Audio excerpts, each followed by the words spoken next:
Welcome back. Let's look at another annotation called parameterized test. What does it do? So let's try to understand with an example. So let's say this is my test.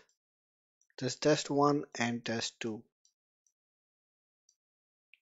What I want is I want to run my test 1 with multiple values.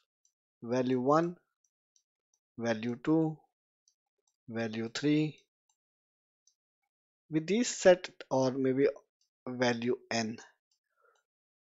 These many set of values I want to pass to my test and try to see for this value what is the expected and actual result. Similarly, with this value, what is the expected and actual? And with this value, what is the expected and actual? And so on, so forth.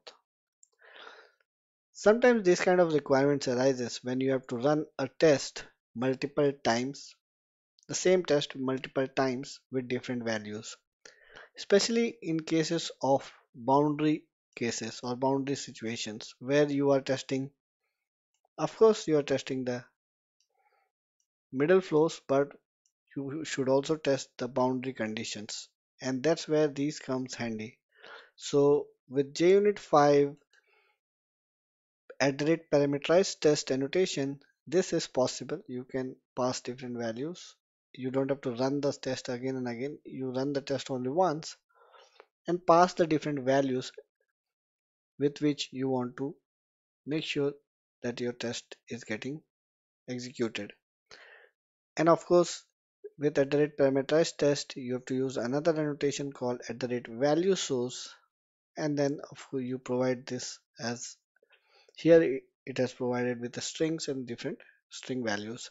So it will first pass Cali and run the test, then it will pass this, this, and then run the test. And here it's just trying to test ends with method of the string, and if it is returning true, then this is also checking if it is true, then the test passes. But we don't have to worry about this assertion now.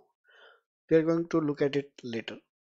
For now, remember @parameterized test along with @value source can be used to run the same test again and again with different values. Thank you. I will see you in the next video.